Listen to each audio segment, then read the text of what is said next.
병원에 가서 CT 촬영을 했어요. CT 촬영을 거의 해본 일이 없기 때문에 그 촬영을 하면서 판독 결과가 어떻게 나올 것인가 궁금했는데 판독 결과가 괜찮게 나왔어요. 근데 단 한 가지 감사할 수밖에 없는 건 저는 신장 이식 수술한 거 여러분들 아시잖아요. 근데 그 판독을 해보니까 제가 태어날 때 가지고 나온 신장은 조그만해졌어요. 그건 기능을 상실한 거예요. 아무 쓸모 없어요. 그냥 달려있기만 하는 거예요. 근데 이식받은 신장은 여전히 붙어 있어서 그 기능을 잘 감당하고 있어요. 이사야서 38장에 기록되어 있는 말씀을 보면 히스기야 왕이 죽을 병 들었는데 그가 눈물과 통곡으로 하나님께 기도했더니 하나님이 그 기도를 들으시고 15년을 연장시켜 주었어요.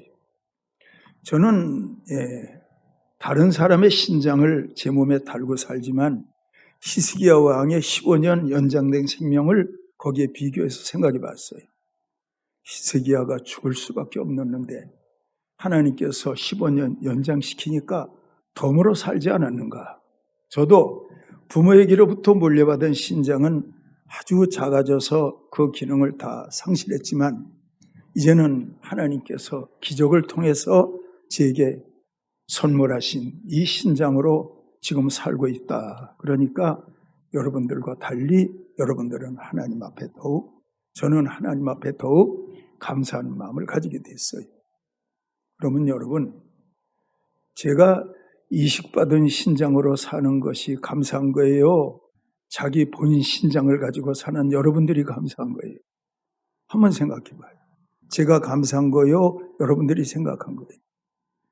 여러분, 저보다 여러분들이 감사해야 돼. 여러분들은 여러분 것 달고 살지 않잖아요. 그러니까 추수감사를 당하면 저보다 여러분들이 더 감사해야 돼. 더 감사해야 돼. 그리고 여러분,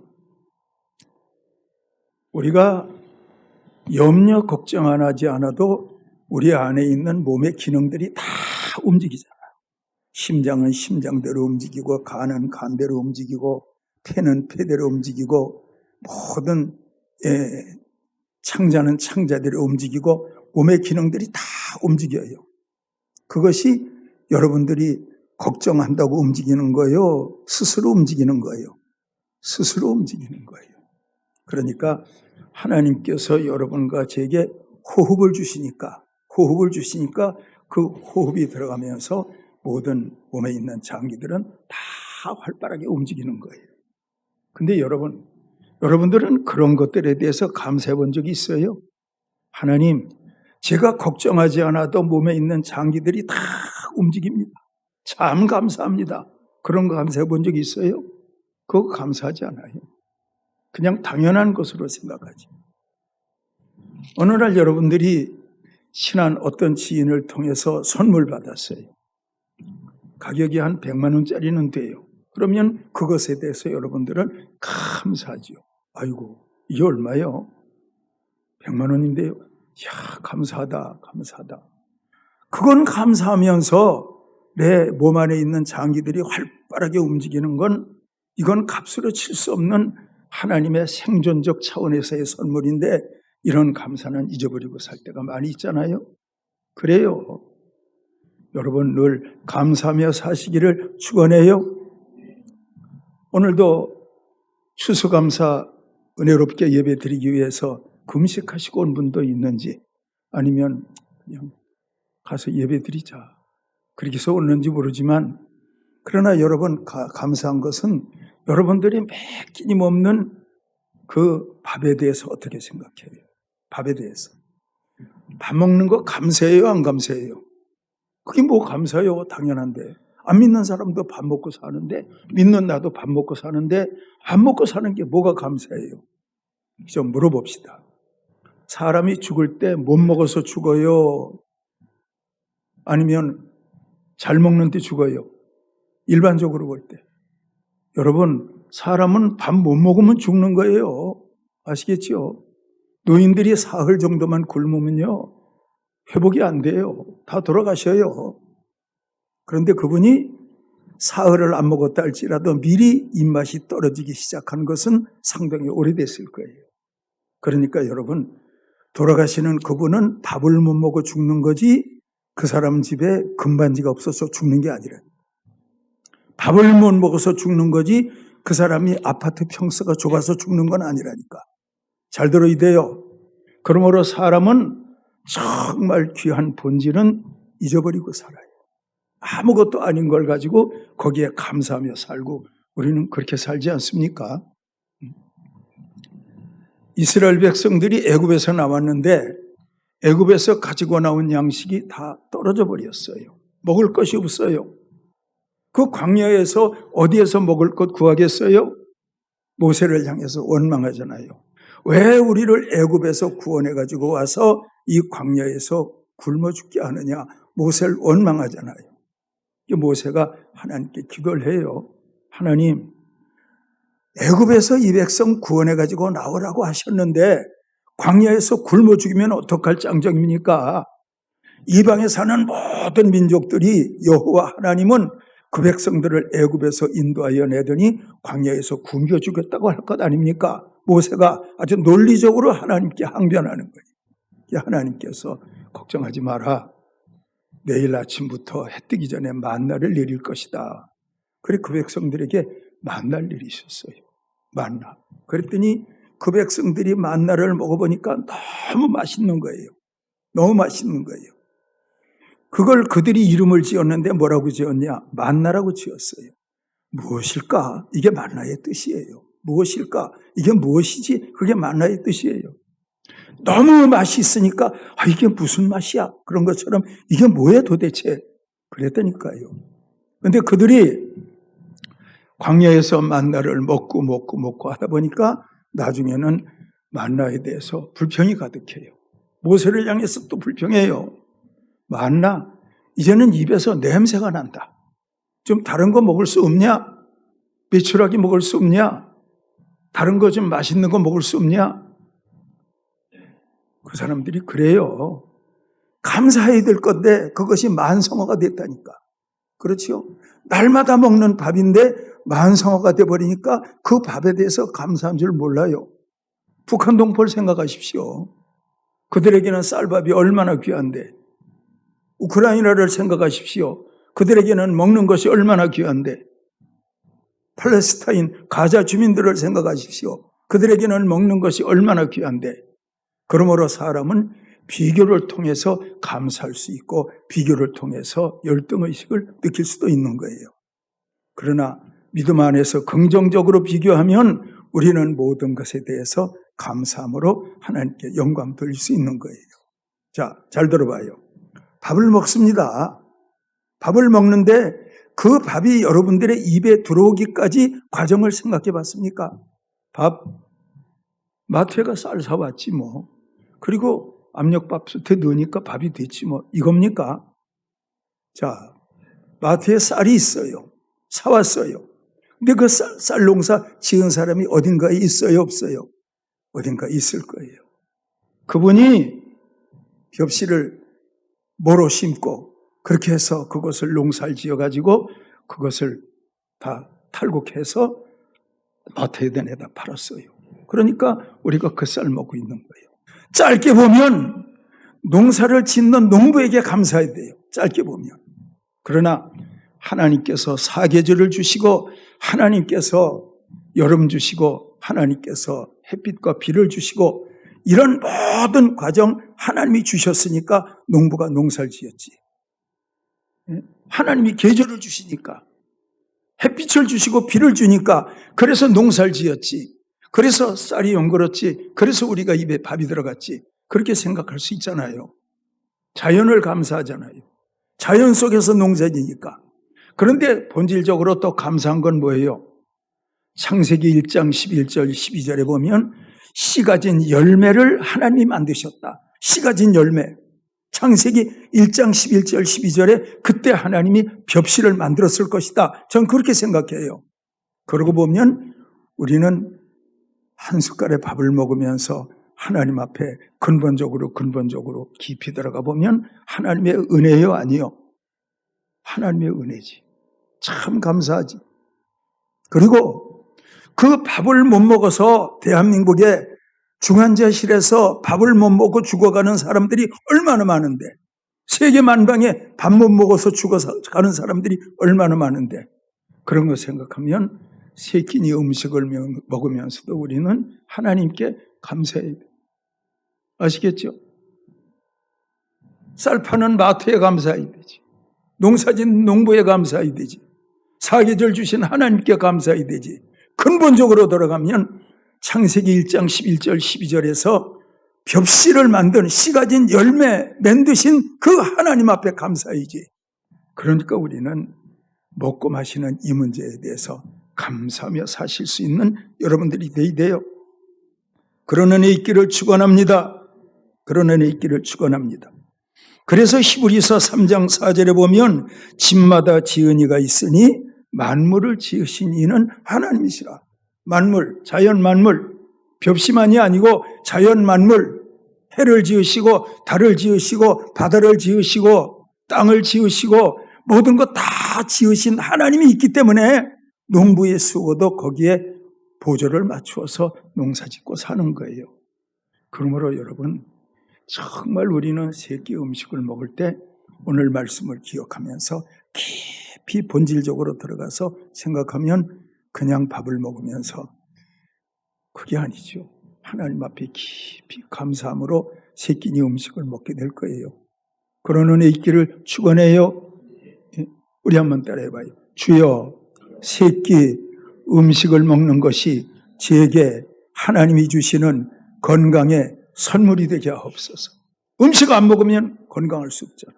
근데 음식 먹으면서 건강해지니까 음식은 내게 건강을 주시는 하나님의 선물이 음식이라니까. 그래서 우리는 음식 먹으면서 늘 감사하며 살아야 돼요. 당연한 것으로 여기지 마세요. 아주 제가 근본적으로 성경적으로 여러분들에게 말씀드린 거예요. 그렇게 감사할 수 있는 여러분들이 되어야 돼요. 자, 사도행전 14장 17절에 있는 말씀을 보니까 그러나 자기를 증언하지 아니한 것이 아니니 곧 여러분에게 하늘로부터 비를 내리시며 결실기를 주시는 선한 일을 하사 음식과 기쁨으로 여러분들의 마음을 만족하게 하셨느니라. 이런 말씀도 있잖아요. 그러니까 우리는 세 끼 음식을 먹으면서도 늘 감사한 마음으로 먹을 수 있는 여러분들이 되어야 해요. 그런 은혜 있기를 축원해요. 그런 은혜 있기를 축원해요. 첫째는 음식 감사고 두 번째는 우리는요, 보는 것을 감사하며 사는 여러분들이 되어야 해요. 우리 예수님이 마태복음 11장 25절 26절에서 말씀하시는데 이것을 슬기롭고 지혜 있는 자들에게는 감추시고 어린아이들에게는 나타내심을 감사하나이다. 옳소이다. 이렇게 된 것이 하나님 아버지의 뜻이니이다. 예수님의 감사. 예수님을 충돌하고 적대시했던 그 바리새인 유대인들은 예수님을 앞에 놓고도 예수님인 줄 몰라요. 그냥 율법을 어기는 예수님으로 생각하는 거예요. 예수님을 십자가에 죽어야 될 사람으로 생각하는 거예요. 그런데 베드로는 예수님 어떻게 봐요? 주는 그리스도시요 살아계신 하나님의 아들. 그리고 다른 모든 제자들도 예수님을 어떻게 봐요? 주님으로 본다니까요. 예수님을 주님으로 보는 거예요. 얼마나 감사해요. 그래서 예수님이 무식해서 공부하지 못하고 단순했던 그 어부 제자들, 이 제자들을 앞에 놓고 슬기롭고 지혜로운 유대인들은 하나도 나를 알아보지 못하는데 너희들은 어린아이 같아서 내가 하는 모든 말에 대해서 다 받아들이는구나. 내가 하나님의 아들인 것을 너희는 믿고 있구나. 예? 바리새인들은 못 믿는데 너희는 나를 보고 하나님의 아들인 것을 믿고 있구나. 그래서 이것을 슬기롭고 지혜 있는 자들에게는 감추시고 어린아이들에게는 나타내심을 감사하나이다. 알아들으세요. 예수님이 날 위해 십자가에서 죽으신 예수님이, 부활하신 예수님이 나의 구주로 믿어졌다면 그것은 하나님 앞에 진짜 감사할 일이라니까. 그것 때문에 감사할 수 있는 여러분들이 되어야 돼요. 사람은요, 눈에 보이는 것만 가지고 말해요. 눈에 보이는 거. 눈에 보이는 거. 태양이 있지? 태양이 있지. 늘 하늘에 떠 있지. 달이 있지? 달이 있지. 늘 떠. 별이 있지? 눈에 보이는 거 인정해요. 근데 보이지 아니하는 건 인정하지 않거든요. 근데 사실 알고 보면 가장 큰 것은 느껴지질 못해요. 가장 큰 것은. 여러분, 가장 큰 소리가 무슨 소리 같아요? 천둥번개 소리 같아요? 또 다른 큰 소리가 있을 것 같아요? 여러분들은 어떤 소리가 큰 소리일 것 같아요? 어떤 소리가 큰 소리일 것 같아요? 설교를 해도 무슨 교감이 있어야지. 우리 김 집사님, 세상에서 제일 큰 소리가 무슨 소리예요? 배집사 소리? 네? 천둥 소리. 틀렸어. 여러분, 지구가 자전하는 소리가 제일 큰 소리래. 지구가 이 자전하는 소리가 너무 커서 우리에게 안 들린대. 지구가 자전하는 소리가 제일 큰 소리래. 근데 사람들은 들어요, 못 들어요? 못 들어요. 자, 땅에 기어다니는 개미가 천둥번개 소리를 들을까, 못 들을까? 못 들어요. 만약 그것들이 천둥번개 소리를 듣는다면 개미가 기어가다가 까무러쳐 죽을 거예요. 근데 개미는 그냥 기어가잖아. 못 듣는다니까. 자, 그러면 이 의사들이 뭐 바이러스, 뭐 병균, 뭐 이거 말하는데 눈에 보여, 안 보여? 안 보이잖아. 안 보인다고 없는 거예요? 현미경 들여다보면 다 보인단 말입니다. 마찬가지로 우리 하나님은 눈에 보이시지 않아. 우리는 십자가를 본 일도 없고 부활을 본 일도 없어. 근데 감사하게도 믿음은 모든 사람들의 것이 아니도 믿음은 하나님의 선물이라. 그 하나님의 선물인 믿음이 오니까 태양을 보는 것처럼 십자가를 본 일은 없어요. 달을 보는 것처럼 부활을 본 일은 없어요. 성령이 오시니까 모든 것이 믿어졌다 그 말이에요. 그래서 고린도전서 12장에 성령으로 믿음을 이렇게 말한 거예요. 그러므로 여러분, 모든 것에 대해서 믿어진다는 사실에 대해서 감사할 수 있는 여러분들이 되어야 돼요. 베드로전서 1장 8절에서 9절에 있는 말씀을 보니까 예수를 너희가 보지 못하였으나 사랑하는도다 이제도 보지 못하나 믿고 말할 수 없는 영광스러운 즐거움으로 기뻐하니 믿음의 결국 곧 영원 구원을 받음이라. 베드로가 그 시대의 성도들에게 너희가 예수를 보지 못하였으나 사랑하는도다. 베드로가 보니까 그들이 예수님 몰라. 그런데 예수님 사랑하는 거예요. 너희가 예수님을 못 봤는데 사랑하는구나. 못 봤는데 믿고 있구나. 그 믿음이 너희를 영원한 생명으로 인도할 것이다. 베드로가 이렇게 엄청 많이 하고 있는 거예요. 그러므로 여러분, 먹는 것도 감사해야 되지만 내가 본 일도 없고 들은 일도 없는 예수 그리스도가 성령의 은혜로 내게 믿어졌다. 이 엄청난 사건에 대해서 믿음에 관해서 감사할 수 있는 여러분들이 되기를 축원합니다. 축원합니다. 그리고 여러분, 우리는 모든 것에 대해서 감사할 수 있는 여러분들이 되어야 돼요. 여러분, 제가 말씀 준비하면서 생각해 봤어요. 성경에서 가장 고난을 많이 당한 사람 누구일까? 물론 욥을 말할 수도 있지만 다윗의 고난은 이건 뭐 엄청난 고난이에요. 왕의 기름을 부음받은 다음부터 그때부터 다윗이 고난당하는데 그 고난당한 다윗이 고난당하면서 하나님 앞에 감사하는 내용이 시편 가운데는 얼마나 많이 나오는지 몰라요. 다윗이 감사했어요. 다윗이 가장 어려울 때 한 감사가 뭐냐? 시편 52편 9절이에요. 주께서 이를 향하셨으므로 내가 영원히 주께 감사하고 주의 이름이 선하심으로 주의 성도 앞에서 주의 이름을 사모하리이다. 다시 한번 읽어볼게요. 주께서 이를 향하셨으므로 내가 영원히 주께 감사하고. 이 다윗이 영원히 주께 감사하고, 감사할 일이 아닌데 영원히 감사하고. 그랬더니 다윗에게 하나님께서 어떤 복을 주셨는지 아세요? 시편 139편 7절에 있는 복을 주었어요. 그게 뭔지 아세요? 내가 주의 영을 떠나 어디로 가며 주의 앞에서 어디로 피하리까? 이 복을 준 거예요. 우리 한번 따라해봐요. 내가 주의 영을 떠나 어디로 가며 그렇지요. 내가 주의 영을 떠나 어디로 가며 주의 앞에서 어디로 피하리까? 이게 고난 중에 다윗이 감사했더니 하나님이 그에게 주신 축복이 뭐냐? 왕이 아니라니까. 내가 주의 영을 떠나 어디로 가며 성령의 존재성, 앞에도 성령님이 계시고 뒤에도 성령님 계시고 좌우에도 성령님 계시고 성령님이 머리에서 안수하시고 다윗이 이런 세계를 경험한다니까. 그리고 그 후에 왕이 되는 거예요. 믿습니까? 그런 은혜 있기를 축원해요. 그러므로 다윗이 그 고난 가운데서도 감사했던 것처럼 여러분들도 살아가시면서 어떤 어려움을 만나든지 원망하기 전에 억지로라도 감사할 수 있는 여러분들이 되기를 바랍니다.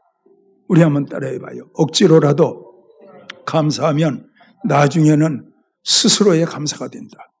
다시 한번 해봐요. 억지로라도 감사하면 나중에는 스스로도 감사하게 된다.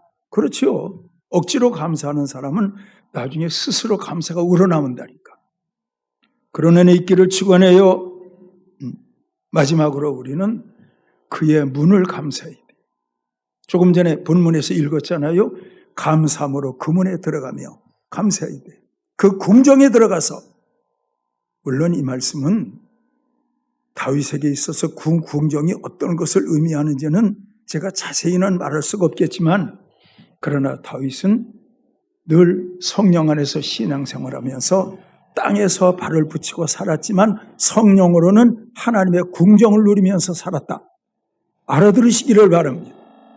다윗이 땅에 발을 붙이고 살았지만 성령으로는 하나님의 궁정, 하나님의 천국을 늘 누리면서 살았다고 말이에요. 그러므로 세상에서 왕으로 있는 것보다 하나님의 집에서 문지기로 있는 것이 좋사오니, 그런 고백이 거기서 나오는 거예요. 알아들으시기를 축원합니다. 알아들으시기를 축원합니다. 자, 계시록 4장 1절입니다. 여러분과 저가 지금은 예배 드리기 위해서 성전문 열고 들어오고 성문 열고 나가잖아요. 그런데 때가 되면 우리가 천국문을 들어갈 때가 올 거예요. 천국문 들어갈 때가 올 거예요. 계시록 4장 1절, 일 후에 내가 보니 하늘에 열린 문이 있는데 내게 들은 바 처음에 내게 말하던 나팔 소리 같은 큰 음성이 나서 이르되 이후에 마땅히 될 일을 내게 보이리라. 하늘에 열린 문을 두었는데, 그때 우리는 하늘의 열린 문을 통해서 우리는 영원한 생명 천국에 들어갈 거예요. 믿으시기를 바랍니다. 열린 문 통해서 천국문 들어간다니까. 그렇죠. 스데반이 하늘의 문이 열리고 예수님이 보좌 우편에 서신 것을 보는 순간 돌에 맞아 죽는데도 통증을 몰랐다니까. 너무 감격해서. 하늘이 열렸어요. 보좌 우편에 예수님이 서 계신다. 그랬더니 곁에 있던 사람들이 돌로 쳐 죽이는데 하늘문이 열린 걸 보니까 그가 죽음의 고통을 느끼지 않았다니까. 이 사실을 목격했던 누가가 이 말을 하고 잔이라 이렇게 말씀하고 있다니까. 그렇지요? 자, 계시록 3장 8절입니다. 볼지어다 내가 내 앞에 열린 문을 두었으니 능히 닫을 사람이 없으리라. 내가 내 행위를 아노니 내가 작은 능력을 가지고도 내 말을 지키며 내 이름을 배반하지 아니하였도다. 열린 문, 천국의 열린 문, 열면 닫을 자가 없고 닫으면 열 자가 없고 그렇잖아요. 여러분, 제가 지금 이 성경을 들고 있어요. 성경을 폈어요. 이게 열린 문이에요. 근데 여러분들은 성경을 가끔 열어요? 아니면 교회 와서 한 번씩만 열어요? 어떻게 여러분들은? 하늘의 열린 문만 열면 닫을 자가 없는 게 아니고 여러분들도 성경을 한번 열면 닫을 정도가 아니고 계속 성경에 빨려 들어가야 되는데 성경을 열어보지도 않아. 그리고 교회 올 때 꺼내가지고 먼지 털어가지고 교회 오고 또 다시 집에 가서 장롱에 얹어놓고 그래 그러잖아요. 성경책은 헌 것과 사람은 헌 사람이 좋고 성경책은 헌 책이 좋다고. 헌 사람은 뭐예요? 오래 같이 산 사람이 헌 사람이요. 알아들으시면 좋겠는데 알아듣기를 축원합니다. 그래서 여러분 아실 것은 먹는 거 감사하는 거예요. 먹는 거. 그 다음에는 예수 그리스도가 믿어진 것에 대해서 영적으로 눈이 열린 것에 대해서 감사하는 거예요. 어떤 고난 속에서라도 감사하게 되는 거예요. 그럴 때 내가 주의 영을 떠나 어디로 가며 이 복을 절대적 믿음 주시는 거예요. 그리고 이런 사람이 천국 들어갈 때 열린 천국문 내가 들어가서 그때 그 찬송 부르면서 우리는 생명의 부활로 휴거된 몸으로 영원한 생명에 들어가는 거예요. 여러분 모두에게 이런 은혜가 있으시기를 축원합니다. 이런 은혜가 있으시기를 축원합니다. 기도드리겠습니다. 하나님 아버지, 감사할 것 여러 가지가 있겠지만 오늘은 4가지만 생각해 봅니다. 날마다 먹는 음식 감사하게 하옵소서. 내가 믿는 예수님을 믿는 믿음 감사하게 하옵소서. 고난당한다 할지라도 감사하게 하옵소서. 때가 되면 생명의 부활 휴거의 몸으로 열린 문 천국의 문을 들어갈 것인데 그거 소망하며 감사할 수 있는 우리의 믿음들이 되어지기를 구하옵나이다. 감사드리옵고 예수님의 이름으로 기도하옵나이다. 아멘.